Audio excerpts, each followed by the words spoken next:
This ABC 15 Flash Briefing is sponsored by Sanderson Ford. Straight up. Hello, I'm Faye Fredericks with your top stories from ABC 15 Arizona. New COVID-19 cases back above 1,000. It's the first time in nearly a month. New cases have been steadily climbing this week, with slightly more than 450 on Monday and more than 1,100 today. Our data analyst Garrett Archer says it could be the beginnings of a path toward exponential growth. We are seeing the most consistent increase in cases and positivity rates in the last several days than we have since June. Now, again, a lot of our numbers are still really good, but these rises, we haven't seen this consistent rise since June yet. It takes a rate of transmission of 2 to be considered exponential. Spread right now, it's at 1.11.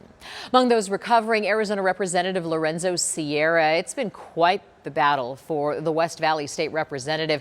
At one point, he was on a ventilator for 4 days. He just came off of it about a week ago. Now he's out of the hospital. He's back with his wife. She says they're staying in D.C. until he fully recovers.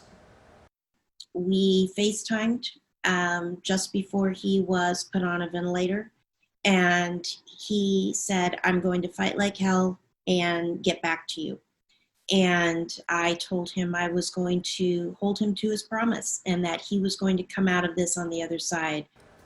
And during that interview, look who was in the background. Representative Sierra giving us the thumbs up. He's now headed to outpatient therapy and is scheduled to return to Arizona next month.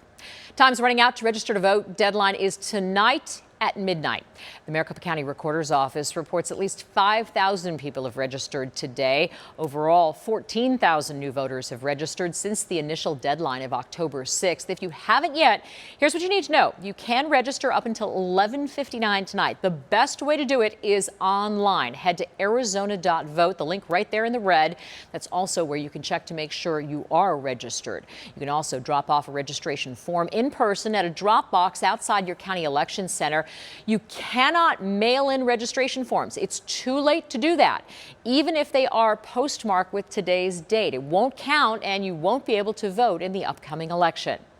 Several developing stories around the valley. An investigation underway after Phoenix police officers shoot at a robbery suspect. Officials say they tracked the man to a home near Central and Buckeye, and after a lengthy negotiation, the suspect came outside with a gun pointed toward police. That's when at least one officer opened fire. The suspect reportedly surrendered a short time later. He was not hurt, and neither were any of the officers. City of Tempe swearing in their interim police chief today. Retired Commander Jeff Glover will take his oath of office during tonight's city council meeting. He takes over for Chief Sylvia Moyer, who announced her resignation last month. Glover will be Tempe's first African-American police chief. It's been 4 weeks since DPS says a pair of suspects launched an ambush on 2 of their troopers, and one of those suspects still has not been found. 17-year-old Luis Acuna was arrested shortly after it happened. DPS says he opened fire at close range on 2 troopers in an undercover vehicle, but Acuna's driver took off. Amazingly, no one hurt in that shooting. Crews are battling a new wildfire in Arizona. It's burning in the Prescott National Forest near Crown King. You can see all that smoke already coming from the Sunset Point Rest area.